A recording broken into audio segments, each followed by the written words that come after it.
Before you paint, usually you come up with a plan. A lot of artists use cheap materials like crayons to come up with a plan so that they don't waste the expensive materials like paint later. As you can see, all of these artworks have blended colors for the sky, and some of them have reflections. That's why this looks like the city's in the sky, but it's also upside down in the water.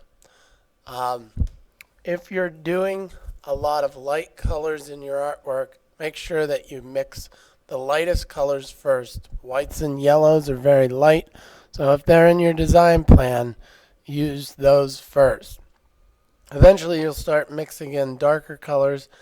In this case, pink is very light and blue is darker. So I'm going to mix the blue in later. After that, I'm going to start figuring out the purples and eventually the dark pinks. And sometimes you kind of work in reverse. You start to put in some whites on top if you have white in your design. White is a great color for blending. I have a lot of students that are using this technique, and it's working out great for them. A lot of kids decide to work really quickly with this. I know the video makes it look like my hands are going very fast, but that's because it's sped up. But they do. They work very fast, and the reason they work so fast is because wet paint, when it hits other wet paint, is very nice for blending. Okay. As you can see here, I folded the paper in half. And now I'm going to cut out the cityscape that's in the plan. We, being from Western Pennsylvania, are so proud of our city of Pittsburgh. I decided to make a sunset kind of Pittsburgh style, as if I'm floating on the river there, maybe in a kayak or something fun. I forgot about the building that looks like it has little points on top, so I'm going to put that one in there too. And as you can see, it looks nice and neat depending on which way you want it to look. You can rotate your paper. You'll notice that the painting doesn't really match the plan 100%. It's just to give you an idea.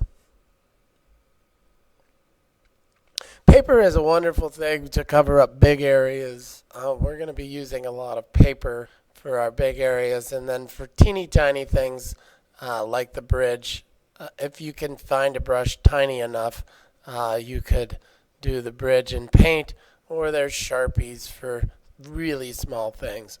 Just a warning, tempera paint is not good for Sharpies. It's so dry that it sucks all the juice out of them real quickly. The next painting I'm going to show you is a warm colored painting. It is with reds and yellows. But before we get to that, I want to show you how your artwork might look if you put it on a different frame. Now, being that at school we don't have actual frames, we just use construction paper for our frames. Reds into yellows. You got to get through with the oranges first before you get to the reds. I always say start with the lighter color first, and in my plan, my yellow is in the middle of the paper, so I'm going to go right in there and start adding my reds to my yellows to get the orange.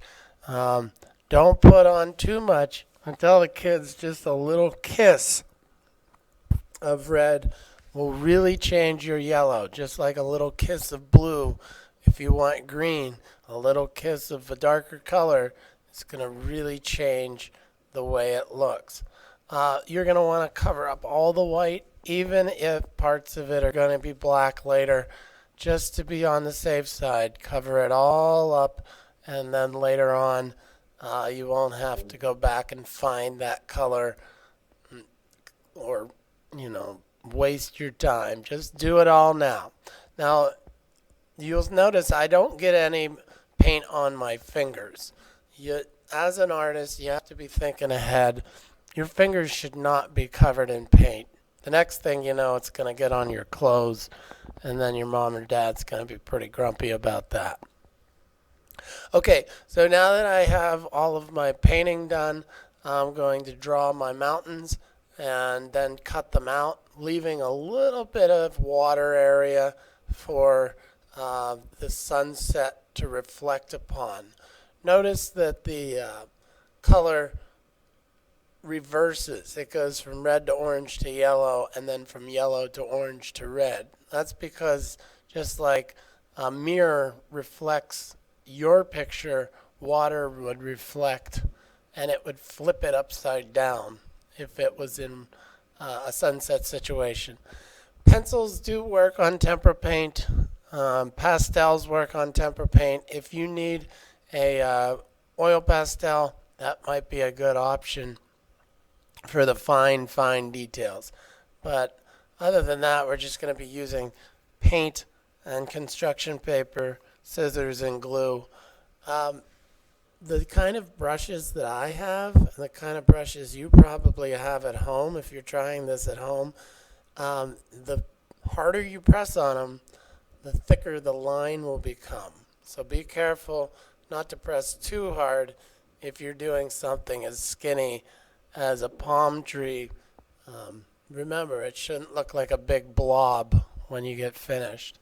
Okay, thank you for watching this video. I'm going to wrap it up because I'm almost done here. The last thing I have to do is figure out what kind of frame I need. But other than that, it's ready to be shown, hung in the hallway, or hung on your refrigerator, or wherever you put your artwork. Art should be fun. Let everybody see it. Please like and subscribe, and I'll see you on the next video.